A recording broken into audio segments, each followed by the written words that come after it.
Hello. Wow. I'm on my own here, not just speaking to my phone as usual. Um, I got myself all excited to speak to everybody, and then realised I set it up for next week.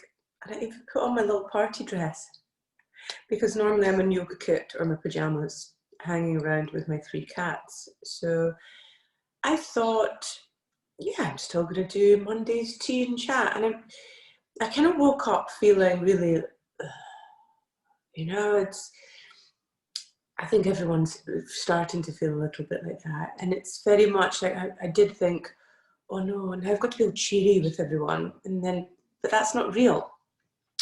So I'm not cheery. I just don't feel that I have to be all love and light. The spiritual toxicity that's going around right now. Not everyone's spiritually toxic, obviously. But it's about owning your shit.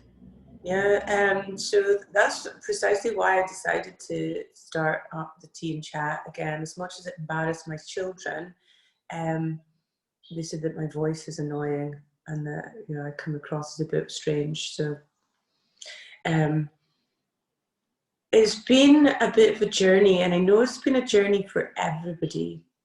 I've been studying quite a lot of astrology recently as well as moonology and Vedic astrology too. So 2020 was supposed to be a bit of a biggie. Next year is going to be a big one too. And because I've been watching and learning about the planets and the alignment of the planets, when these things are happening, it's almost like, right, okay. It gives me faith that at least we know what to expect in a certain type of way. So I'm going to sneeze. Oh, that was a good one. I really enjoyed that. I've been going through the menopause, which is really delightful. Last year I had my full abdominal hysterectomy. It took a long time to recover from. Now I've started to get the menopausal symptoms. So for any old ravers out there, anyone who remembers going to raves and having that sweatiness that it's not smelly, all of a sudden you just get really wet. That happens quite a lot. So you get ready to go out.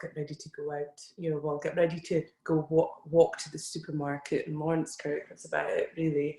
Hence the reason I got excited to put a dress on to speak to you. And then you've got to change about 3 times because you're too sweaty. And you wake up, and I'm always cold, so I'm not really. I'm more bothered about getting all damp. As opposed to being really warm. I quite enjoy the warmth of it all. A lot of ladies complain. There's a bit of insomnia going on as well, but I quite enjoy that too because it's almost like it's reawakened my creativity. So I allow it. And because I've been doing my yin practice in the evening, I've been having my cozy baths, with my Vata oil. I'm a Vata from an Ayurvedic perspective. So because I've been every morning I have my sacred cacao. I'm really feeling a lot more grounded and connected than I ever have, actually. So I think the menopause has a lot to do with that as well. It's almost like you're at a different stage of life. Society has less expectations of you. It's almost like you become. I remember one of my best friends. She's in her 60s now. I remember when I met her when she just started going through the menopause, and we're in India. And I remember her saying that men don't look at her anymore. It's almost like she's become invisible since the menopause. And I didn't get that. It's a bit like what you're told about what it feels like to be a mother. You think you know what it's going to be like until you have a baby, and it's something that you need to. A bit like when I'm teaching my students and tell them, from the yogic philosophy perspective, you can't learn how to swim by reading a swimming manual. So it's the same with going through the menopause. You do become. I'm actually quite enjoying this. Being a bit more anonymous in a sense, so I can get on with my own shit. I am not so noticed. It's almost like I've come into my own and I can work on my own stuff.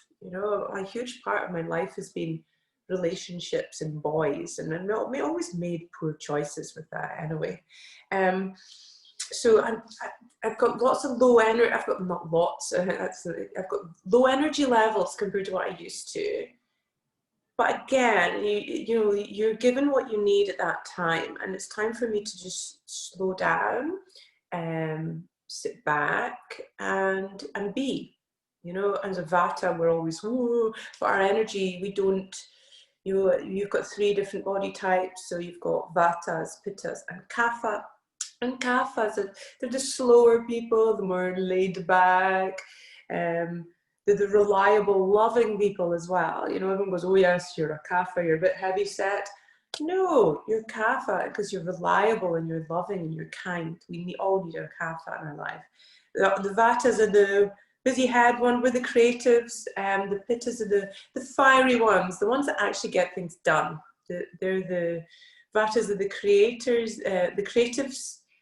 Pittas are they get things done, and the Kaphas are the stabilizers.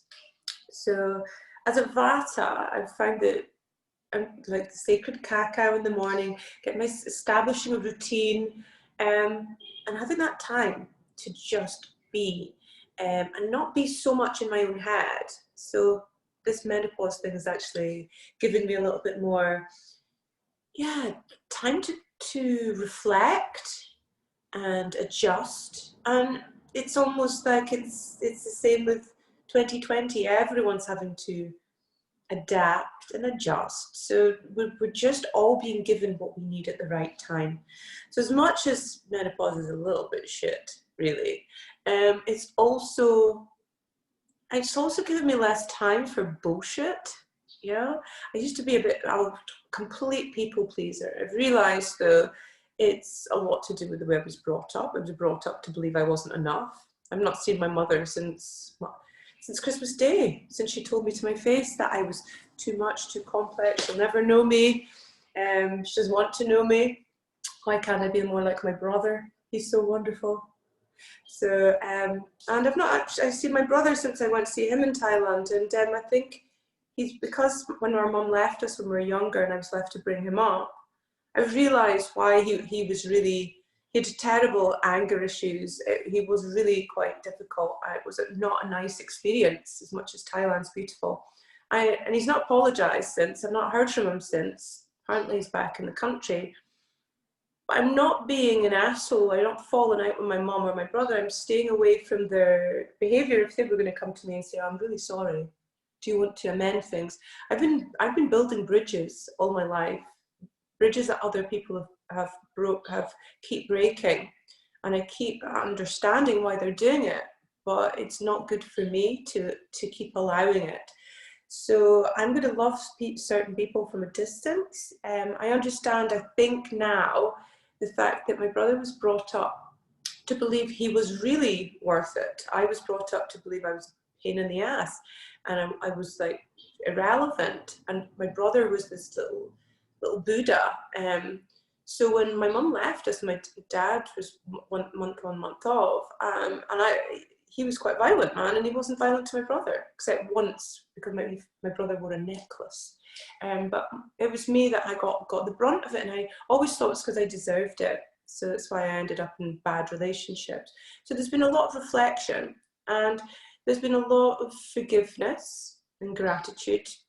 So I'm not holding on to anything. I'm actually far more filled with love than I ever have been.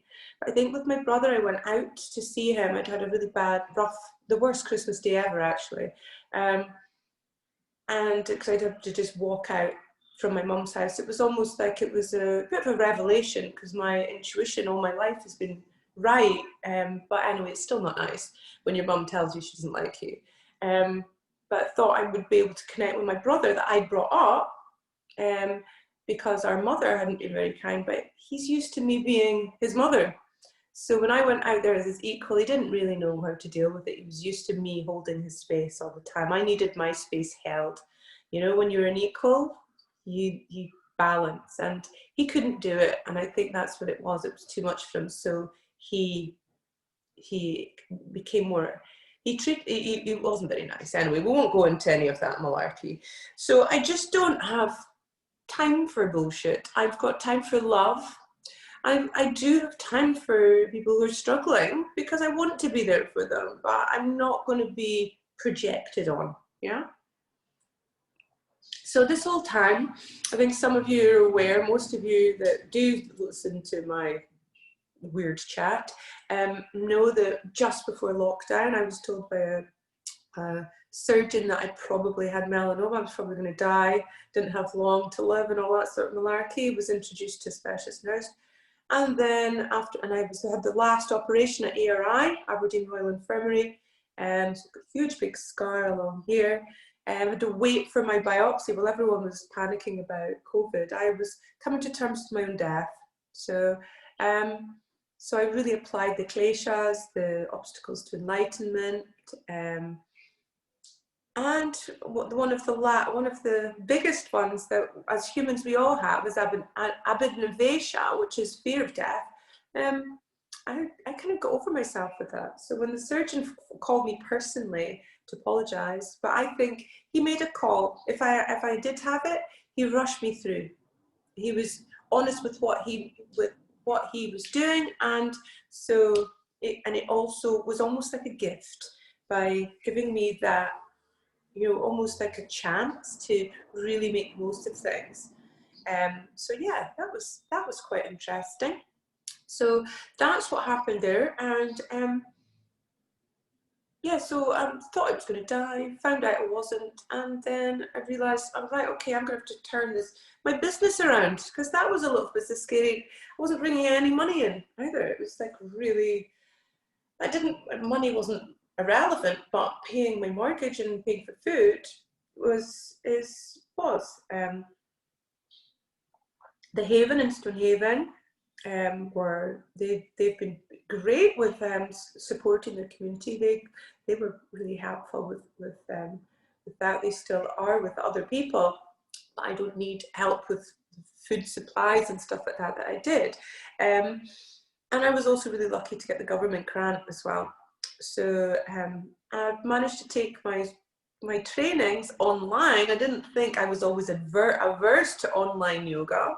Didn't think it was ethical or appropriate, but that was my opinion. It wasn't fact. The fact that vinyasa, standing postures in yoga, were created by us in the West, and it was just adapted from Indian bodybuilding and Swedish gymnastics, well, or Swedish, you know, exercises. It's very much that, you know, we were having to adapt to keep ourselves safe, whether that is or not. There's so many conspiracy theories out there, but I'm really, you know, taking things online, and I've adapted, and it's actually working. You can do distance healing. I'm a Reiki practitioner as well. So who's to say, well, why can't you share the energy energetically with yoga? You just have to do things differently. You know, the teaching methodology, you've got to be a bit more articulate, just do things differently. But people are now getting recordings of their teachings and trainings, so they can go back to it. If you're a lot of the time when you're on a real life one, which is great, you're also being caught up in other people's energy and their stuff. And lots of time's wasted by other people being triggered by certain things and sharing their stuff, which is very interesting and great, and it's part of your path if you're there. But if you just want to get on with things, it's quite helpful. But we really still need this connection. We really do. And that's hence the reason I'm come back to speak, even though I'm speaking on a phone. So, yeah, so it's been interesting. My daughter's had to postpone her wedding, which is meant to be in Ibiza, the beginning of October, which is quite sad, but she's dealt with it really well. She's sat in the eye of the storm. She's practiced skill in action from Bhagavad Gita. My granddaughter Halia started school, which she loves. It feels sad for some of the kids because of all this, you know, the way that everything's so, because of the COVID situation. It's not the same as it used to be, but they don't know any different. So she loves it. She loves her school dinners especially. So I normally get her on a Thursday, which is amazing. And we're still best pals. My youngest daughter, after the muck up from all the government, you know, with the exam results, it's been sorted, and she got amazing results. I'm so proud of her. Not surprised, because she's very, very intelligent. She works hard. She's got a really strong work ethic. She's working full time just now, before she starts uni in Aberdeen at RGU.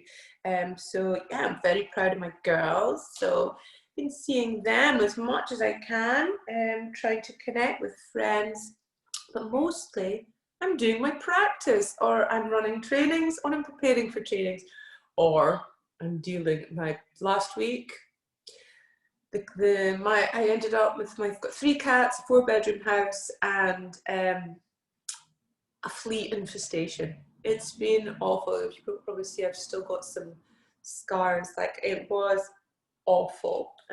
So I frontline my cats, but for some reason there's been a few people that, this summer, I don't know if the fleas have been extra vigilant, but yeah, it's really, I'm still like get itchy thinking about it. So, you know, it was horrific. So I've been throwing out so many things, fumigating, steaming my house, steam cleaning it. It's just been ugh. And then my car's given up the ghost, so it's £700 to fix. The brakes went last week, so yeah, so I've got to go and walk down and pick that up today too. But it's about sitting in the eye of the storm, being grateful for what you have, listening to the lessons, and if there's no lessons, that's okay, there will be. Or it's about the lesson and how to deal with stuff and not react. So there we go. Yeah, so I've decided to take my my trainings online, and since June I've ran a kids yoga teacher training, a teens, an Ayurveda yoga teacher training. I've ran a yin yoga teacher training. I'm currently running a moonology. I've graduated, well, I've graduated, I can't remember now, was it 9 or 10 or, honestly, I'm my head's up my jacksie today. It is a Monday after all, and Mars is in retrograde. Yes, so it's very much, yeah. So I've had some RYT 200 guys graduated, amazing teachers. We didn't think we would manage to do online. These guys are completely rocking it, and they're doing amazingly well with some of their online classes. So you can check them out, as I do like to share some of their stuff on my Facebook pages.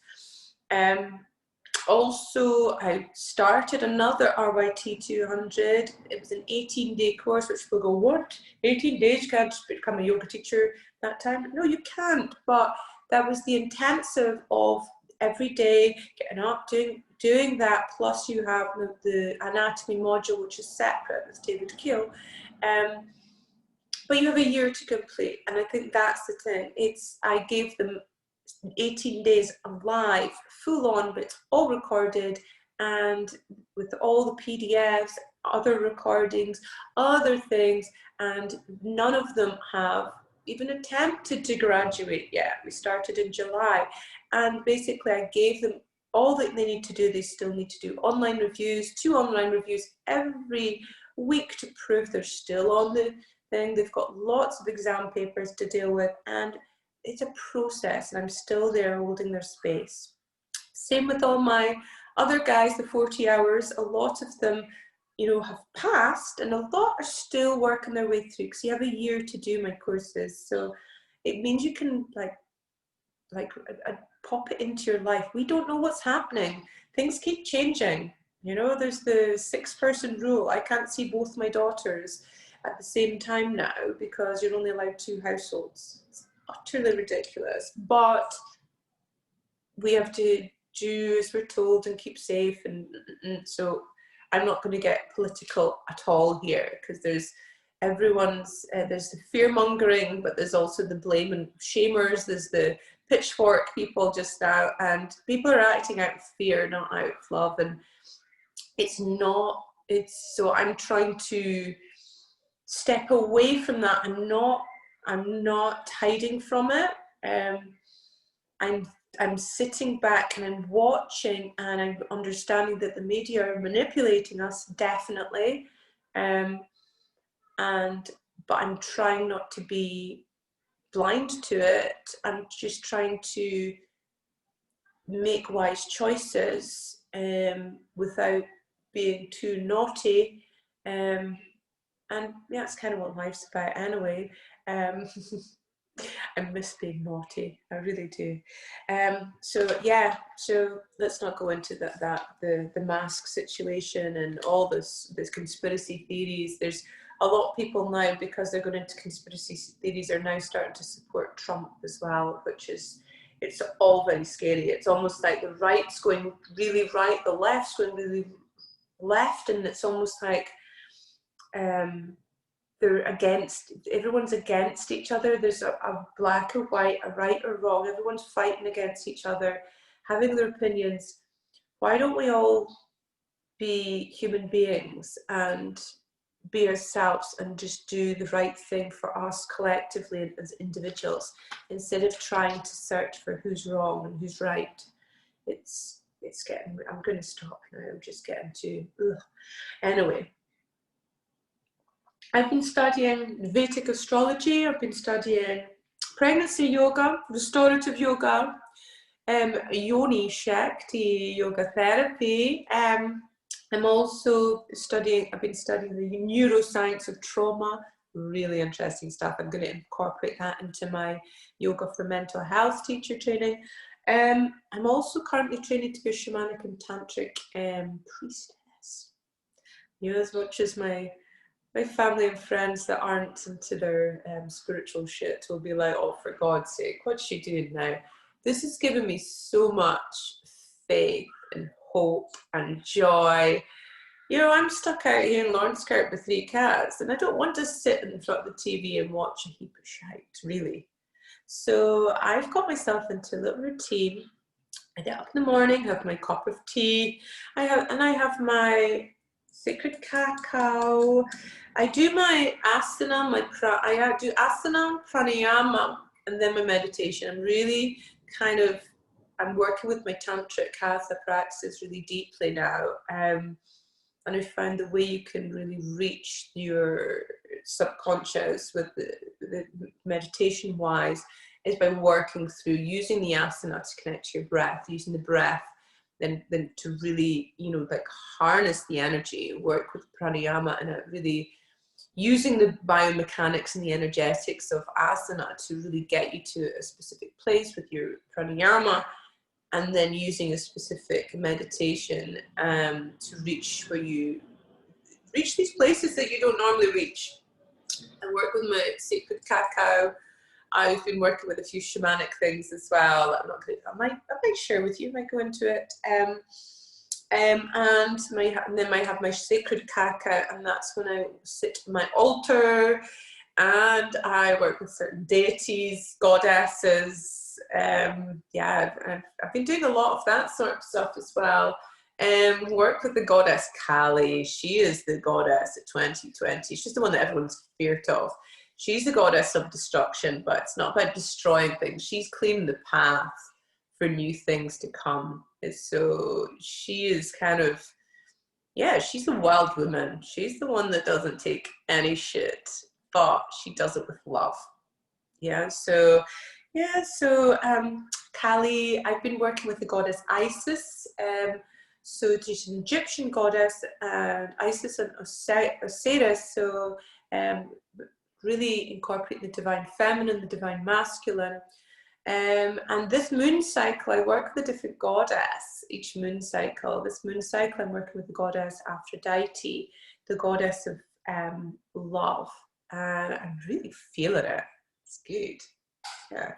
So, I've been incorporating a lot of Ayurveda into my life, as I was saying. Eating according to my dosha as well. And just making sure that, I'm not being too attached to anything, and not too averse to anything. I'm kind of flowing with things, and it seems to be working. I don't feel like when I was fighting fleas, that was a bit, but I think I dealt with it pretty well. Anyone would not enjoy that, I must admit. It's not a nice thing. But yeah, I'm preparing for more trainings coming up. I've put them all online. I'm not trying to sell it. You either want to do it, you don't. I'm not going to take it personally. It's all fine. I need to step out my own way, and it's your path. I'm just here to have a little chat to you, tell you what's happening, what's been going on. Every Monday I've decided I'm just going to tell you what I've been working with. I'm telling you a lot because I've not seen or spoken to some of you for a while. But the rest of the time I'm going to be like working with like what deity or what thing that I've been studying. Like sharing some of my weird stuff, and some mudras, some mantras, or funny, strange things that's happened. That's everything's spiritual in its sense, really, isn't it? So it's about being a curious observer to life. So let's do that and share your stuff with me as well. I'd love it. So I also incorporate lots of different. I don't have a bread bin anymore. I have just a bread bin filled with lots of different things that for keeping healthy. So ashwagandha, triphala, zeolite, which is volcanic ash that takes away any metals from your body, fulvic acid, which is found in soils because nobody eats organically anymore. We don't get the goodness from soil. I use different types of mushrooms, not magic mushrooms. I'm past all that. I'm a granny now, remember. CBD oil, that seems to really help with the brain fog. And you get waves of like anxiety that's not yours with this menopause thing. You're like, oh, what's this going on? And then you realize it's not in your head. It's part of it's your sympathetic nervous system kicking in. So luckily, I know about working with pranayama, so working with your exhale and slowing down the exhale, lengthening the exhale, holding after exhale, working with different pranayama techniques helps with anxiety as well. Black seed oil, this is something that I've read up on, a lot of people are speaking about this anti-malaria thing that really helps to prevent, if you do catch COVID, whether it's a thing or not. Come on, guys. I don't want to get it. I've got a low white blood cell count, and I don't want to be ill, basically. So apparently, this black seed oil has some of the same DNA structure of this anti-malaria thing if you take it with zinc. So I've been taking that. It tastes a little bit strange aftertaste, but I take that as well.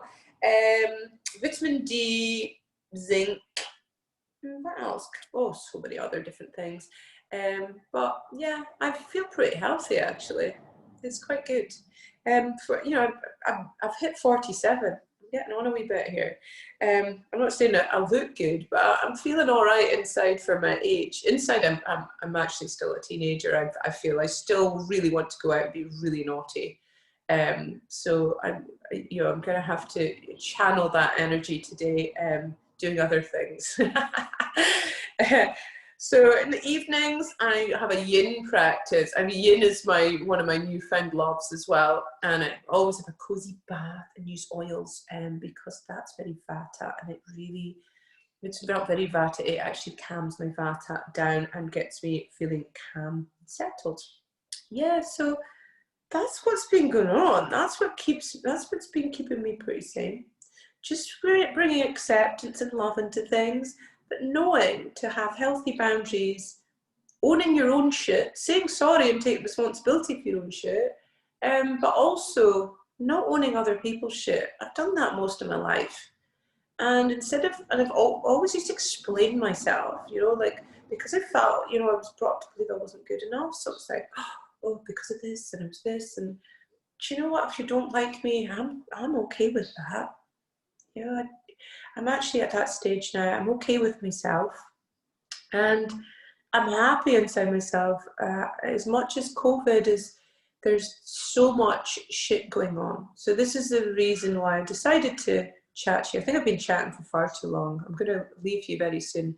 But yeah, we thought we were getting on it. Everyone was like, okay, it was scary. And then they're like, okay, once we all get back to normal again, I think people have realized it's never going to be normal. And then there's all this, the restrictions keep changing, rules keep changing. There's, everywhere you go, there's masks. We're not allowed to dance in public places. We're not allowed to listen to music in public places. It's just, some of it is just really silly. From part of my higher English, I did a thesis in George Orwell. So yeah, some of it's becoming a bit bad in that sense. And you can see people are becoming depleted, and it's almost like the media are instilling fear into us. There's this energy that just doesn't feel right, and I really want people to feel held, but just having someone, it's like you have this sense of loneliness as well, because we're all, as human beings, we're born to connect, and it's almost like we're being taught to disconnect. There's a huge fear of the future. Mars is in retrograde just now as well, so Mars is in Aries. I was born with Mars in Aries. I've realized over this, and it's, which means conflict. People who know me know I'm not an angry person. I don't fight with people. It's not my thing. I go the other way. I try to avoid conflict, but I've decided to own my shit and get pissed off sometimes, which is a weird thing. I'm a bit rubbish at it, but it's normal and natural. I've stayed away from anger because anger was a bad thing for me as a youth. Growing up, there was a lot of it around me, and it scares me. So I'm learning not to be scared of it. This Mars in Aries. So I was born into conflict, so no wonder there's been a lot of shit going on. So now I'm like, oh, right, it's only Mars and Aries. So while everyone's in, oh my God, Mars in retrograde, I'm like, oh yeah, Mars and Aries, it's going to be fine. It's going to be fine. So my Venus is in Virgo. I don't have very many, and that's how you are in love. And Virgo is that's the only earth sign, but it's a little bit picky. And I haven't been picky. Sorry to any of my exes. It's